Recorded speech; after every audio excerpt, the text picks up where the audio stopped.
Bonjour tout le monde. Donc, suite au rappel du cours de chimie que j'ai publié la dernière fois, dans cette vidéo, je vais traiter la première application, espérant qu'elle va vous aider à mieux comprendre les notions citées dans ce cours. Donc, je vais commencer par énoncer ou bien donner l'énoncé de cet exercice. Donc, une solution d'acide éthanoïque de concentration molaire C est égale à 2,7 fois 10-3 mol par litre à un pH égal à 3,7 à 25 degrés Celsius. L'acide éthanoïque CH3CO2H réagit avec l'eau selon l'équation chimique suivante.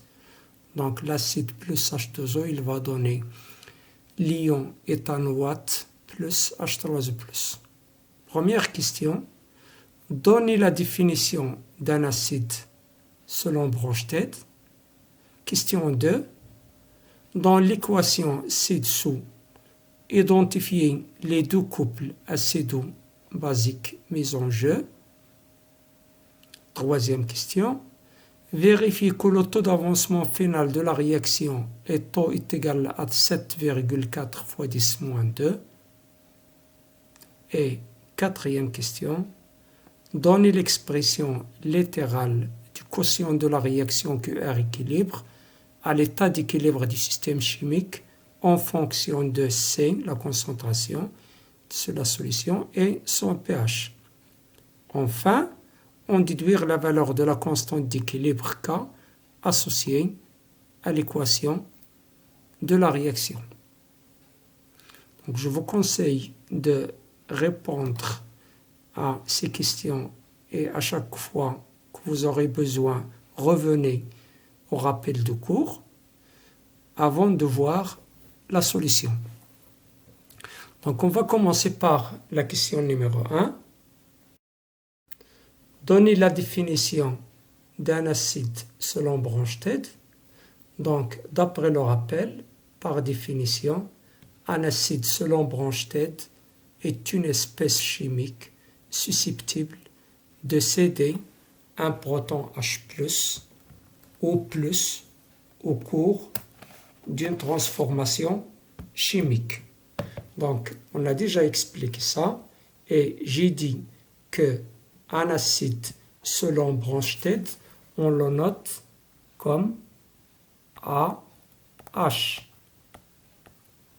Donc, lors d'une transformation chimique, bien sûr, cet acide, comme on a dit dans la définition, elle va céder, elle va libérer H+. Et donc, elle va se transformer en A- comme base conjuguée plus H+. Bien. Deuxième question. Donc, l'acide éthanoïque CH3CO2H réagit avec le selon l'équation suivante. CH3CO2H plus H2O, ça donne l'ion éthanoate CH3CO2- plus H3O+.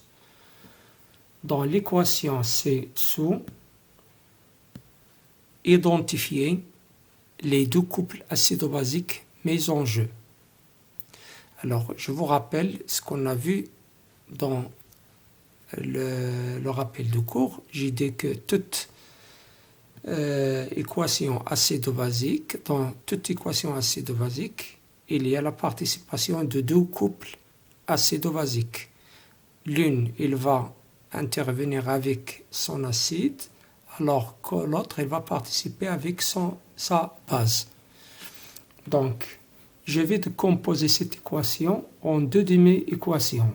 Donc, la première, c'est celle-là. Donc, comme vous voyez ici, l'acide éthanoïque, il a bien sûr libéré ou bien il a perdu un H. Donc, pour se transformer en ion éthanoate. Donc, moins H+. Alors maintenant, voyons l'eau, ou bien ce qui arrive à deuxième réactif, c'est l'eau. Alors, si on compare bien sûr H2O avec H3O+, on voit bien que H2O, il a bien sûr gagné, ou bien il a capté un proton H+. Donc, ici, donc, CH3, CO2H, il joue le rôle d'un acide. Ici, c'est un acide, acide 1. Alors que H2O ici, H2O, il joue le rôle d'une base du couple 2.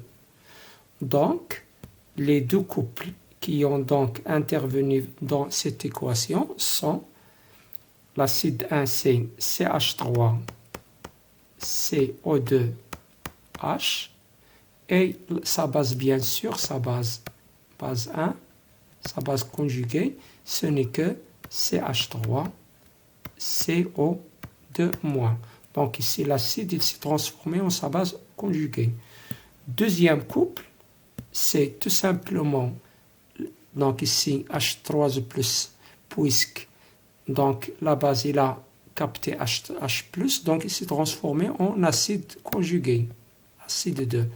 Donc le deuxième couple, l'acide ici, c'est H3+, et la base, bien sûr, qui a réagi, c'est la base 2, c'est H2O. D'où les deux équations acido-basiques mises en jeu sont les suivantes, CH3CO2H, CH3CO2- et H3O+ sur H2O.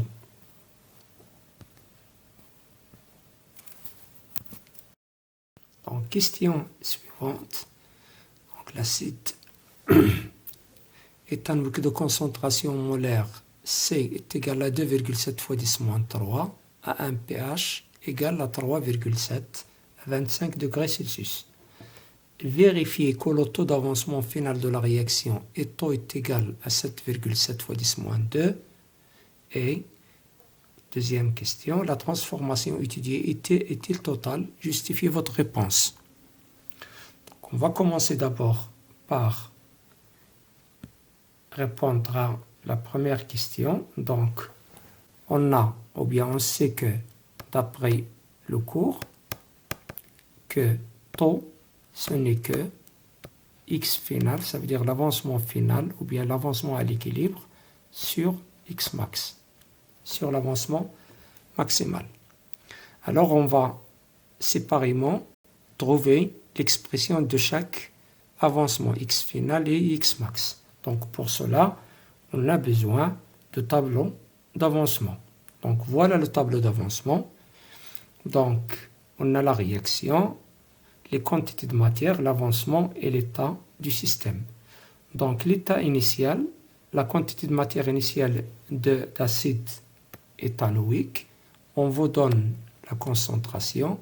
Donc, si on considère que le volume de la solution est V, donc la quantité de matière, ce n'est que C fois V, car la concentration est égale à la quantité de matière sur V.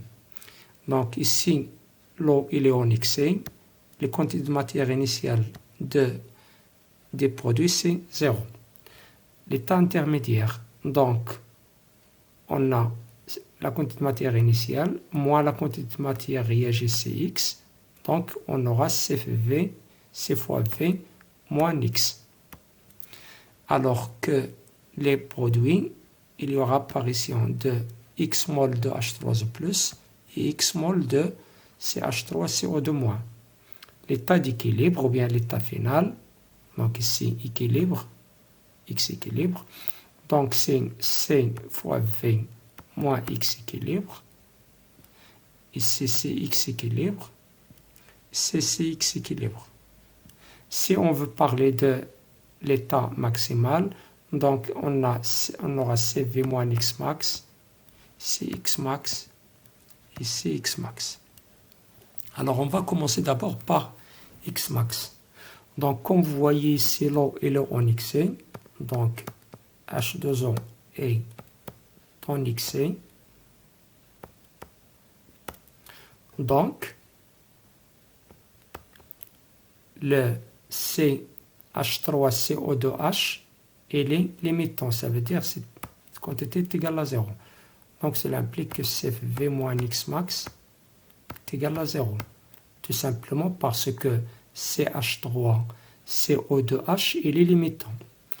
D'où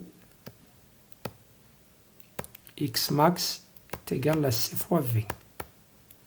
Bien. Voilà donc la valeur de Xmax. Maintenant, cherchons l'expression de X équilibre. Alors, donc, X équilibre, puisqu'on vous donne la valeur de pH, donc, ça veut dire qu'on connaît la concentration de H3+, finale, la concentration de H3+, et la concentration de H3+, ce n'est que la quantité de matière finale sur V. Alors, donc, on sait que, donc, on a la concentration de H3+ à l'équilibre, ce n'est que la quantité de matière de H3+ à l'équilibre sur V, qui est égal aussi, et donc d'après le tableau d'avancement, la quantité de matière de H3+ à l'équilibre est égale à X équilibre, donc sur V. D'où X équilibre est égal à V fois la concentration de H3+ à l'équilibre. Or, on sait H3+, la concentration, d'après ce qu'on a vu en cours, à l'équilibre, ce n'est que 10 à la puissance par définition, c'est 10 à la puissance moins pH. D'où X équilibre est égal à V fois 10 à la puissance moins pH. Et par la suite, donc, taux est égal à V fois 10 moins pH sur V fois C. En simplifiant par V, donc on aura 10 moins pH sur C. Donc, application numérique. Alors, si on remplace le pH par sa valeur moins 3,7 et C par 2,7 fois 10 moins 3, on aura donc, tout calcul fait, 0,0738 qui est à peu près égal à 7,4 fois 10 moins 2. Bien, alors comme vous voyez ici, donc taux, il est inférieur à 1, puisque taux il est inférieur à 1, donc la réaction taux est inférieur à 1, cela implique que la réaction est limitée, ça veut dire non totale.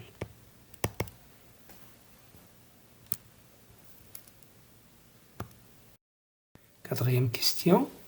Donnez l'expression littérale de quotient de la réaction à l'état d'équilibre du système chimique en fonction de C et de pH. Alors, tout d'abord, donc, il faut donner l'expression de QR à l'équilibre, comme on a déjà vu en cours. Donc, l'expression du QR équilibre, ce n'est que bien sûr le produit des concentrations des produits, car on a les coefficients C1,1 sur la concentration de réactif CH3CO2H. Ici, bien sûr, l'eau n'intervient pas, car l'eau est un solvant, donc sa concentration est remplacée par 1. Alors, donc, pour exprimer ces concentrations en fonction de pH ou bien de X équilibre, donc on va bien sûr revenir au tableau d'avancement. Donc voilà notre tableau d'avancement, comme on a déjà vu.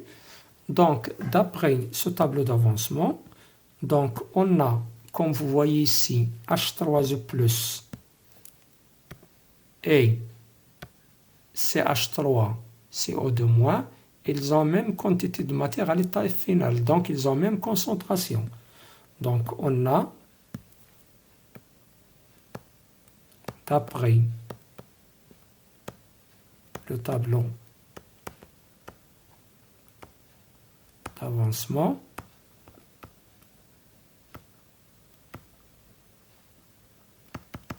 la concentration de CH3, CO2- à l'équilibre est égale à la concentration de H3O+.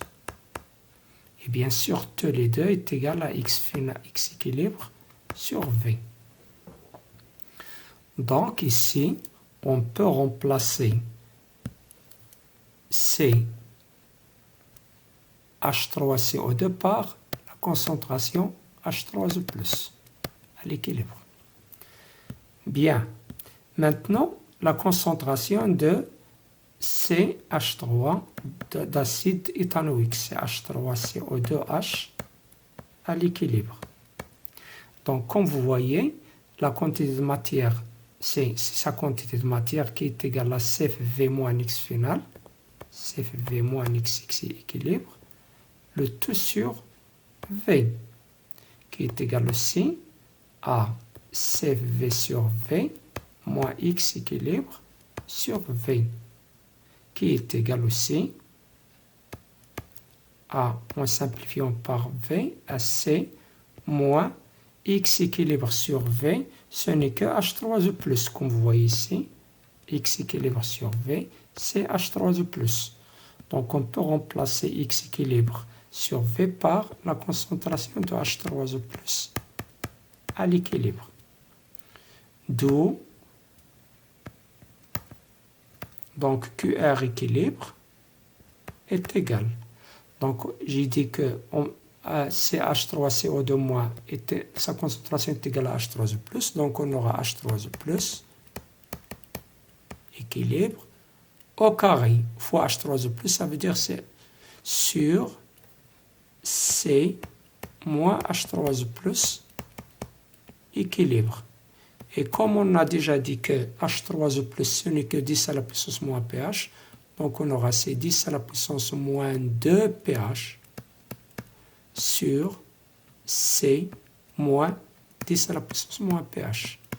C'est pH 10 à la puissance pH au carré, pardon, 10 à la puissance moins pH au carré, c'est 10 à la puissance moins 2 pH. Donc voilà l'expression de QR équilibre en fonction de pH et de C. On déduire la valeur de la constante d'équilibre K associée à l'équation de la réaction. Alors, donc la constante d'équilibre, donc on a la constante d'équilibre K, ce n'est que QR équilibre. Donc K est égal à 10 à la puissance moins 2 pH sur C moins 10 à la puissance moins pH. Donc il suffit de calculer application numérique. Donc 10 à la puissance, ou bien K est égal, donc égal 10 moins 2 fois 3,7, le pH, sur C est égal à 2,7 fois 10 moins 3, moins 10 moins pH, moins 3,7. Alors, donc, tout calcul fait, donc on trouve à peu près K est égal à 1,59 fois 10 à la puissance moins 5. Bien sûr, K, elle est constante, il n'a pas d'unité et il ne dépend que de la température. Même si on change, bien sûr, la concentration C, K, ça va rester la même, alors que taux, bien sûr, il dépend de la concentration, comme on a vu en cours. Alors, merci de votre attention et à la prochaine application, Inch'Allah.